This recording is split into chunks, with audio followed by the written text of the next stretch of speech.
1930, roughly 60,000 people were arrested for picking something up off a beach. It was free, it was lying right there in the sand. Picking it up was theft. The thing they got arrested over is sitting on your table right now. You put it on chips, you spilled some last week, and you did not care.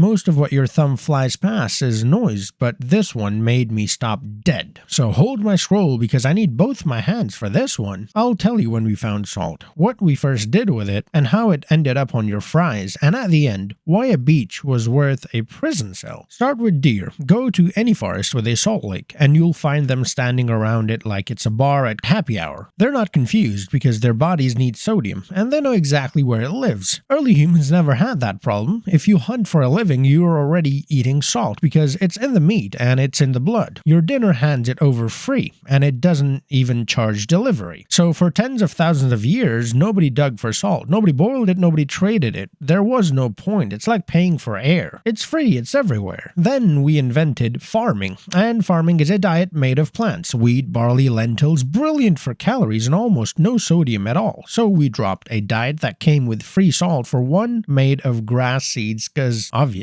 your body noticed straight away, and the second we settled down and started living on bread, we had to go out and find the salt ourselves. One thing to remember for later, I own 3 kinds of salt, and one of them is pink. In about 8 minutes, that's going to look completely unhinged. And the first guy who solved the salt problem wasn't trying to make dinner taste better, he was starting a business. Northeast Romania, a spot called Piana Slatina, near a village called Lunca. There's a spring there that pushes salty water straight out of the ground on its own for nothing. So he filled a clay pot, put it on fire, and waited. The water left and white crust stayed. That's the whole invention. You boil water until it stops being water. Congratulations, you've invented a rock. It dates to about 6000 BC, which makes it the oldest salt production anybody has ever dug up. They kept at it for generations too, because the ash they left behind piles up several meters thick. And that's not a campfire, that's a factory with a very long lunch break. Alright, before we continue into this video any further, I just want to share this program that I started recently, and it really helped me relax and focus while I was working, and so I thought it might be something that you are interested in as well, and if you are, I'll leave the link in the description as well as the pinned comment and you can check it out. Let's get back to the video. Now here's the bit that broke me. If salt is that easy to make, why would anybody build a wall around it? Because they did. Over in Bulgaria, there's a site called Provadia running the same trick with the same springs and the same pots, but by about 4700 BC, the people there had wrapped the whole operation in a stone wall. The team digging it reckon it's the oldest town in Europe, not a village, a town with defenses built around a puddle. And here's the kicker, because just down the road sits the Varna Cemetery, which holds the oldest word gold anyone has ever found. Piles of it, buried with a handful of people who were clearly doing very well for themselves. One salt operation, and a few dozen kilometers away, the first rich people in human history. Salt didn't just season food, salt invented the rich. Wait, back up. I skipped the part that explains all of it. Salt doesn't just taste good, it stops things from rotting. It drags the water out of meat and fish, and the bacteria can't do much without water. Think of it as the pause button on food. Before salt, a fish you catch in June is a problem by Tuesday. After salt, the same fish is lunch in November still. That changes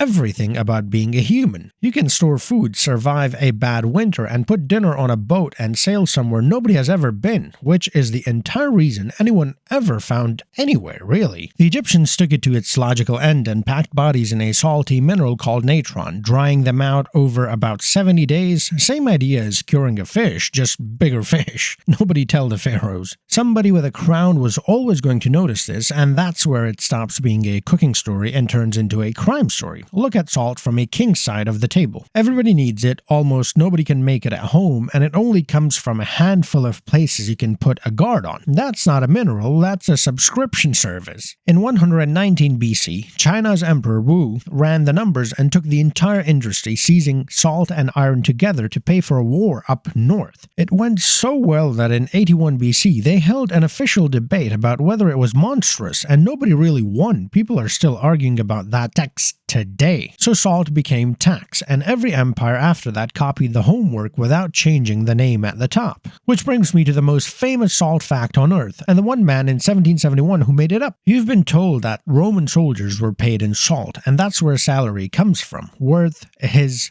Salt. You've heard it, and there's a decent chance you've said it out loud with total confidence. It appears in no ancient sources, by the way, not one. The Latin word salarium does exist, and it does connect to sal, meaning salt, but nothing survives that tells us why. The soldier version traces back to Italian dictionary from 1771, and writers kept repeating it until it hardened into a fact. Some of them even invented a Latin phrase for salt money to prop it up, and that phrase appears in no ancient source either, not one. So the most repeated fact about salt on the planet is one bloke in the 1700s having a guess, plus 2 centuries of people going, yeah, sounds about right, let's just go with it, which is hilarious and extremely on brand for the internet. The real salt crimes are so much worse, and nobody had to invent though. France ran a salt tax called gabelle, and it wasn't a tax on salt you bought, it was a tax on salt you were forced to buy. In some regions, every single person over the age of 8 had to purchase a set amount every year, around 7 kilos each, whether they wanted it or not. It's a subscription you cannot cancel for a rock enforced by the government. So people smuggled it, because obviously, and if they caught you smuggling salt, you could be sent to the galleys, as in chained to an oar, and if they caught you carrying a weapon, they could execute you. So the plan was to make it illegal not to buy salt, then put men in chains over the wrong amount of it, cause, obviously, salt taxes helped make the French monarchy properly hated, and that anger did not end quietly. Then the exact same thing happened again, this time with cameras. India, 1930, the British held the salt monopoly, and the Indians were banned from making salt out of their own sea, which is a sentence that gets stupider the longer you look at it. So Gandhi walked from the 12th of March to the 16th of April, about 240 miles, ending at a coastal town called Dundee, where on the last morning he bent down and picked up salt off the shore. That's the crime from the top of this video. Millions copied him, and around 60,000 people were arrested over a rock, and in a minute I'll tell you why that rock was worth a cell. So how did the thing people rowed in chains for end up cheaper than a chocolate bar? Salt stopped being precious the moment we got good at mining it. Machines, drills, deep wells. Once you can pull it out by the ton, the price falls through the floor. And then it did one last enormous thing for us. In 1920s, doctors in Michigan spotted something grim. A survey found that about half of the school children in the state had signs of goiter, a swelling in the neck caused by a lack of iodine. And some kids were seriously harmed by it. The fix was almost insulting.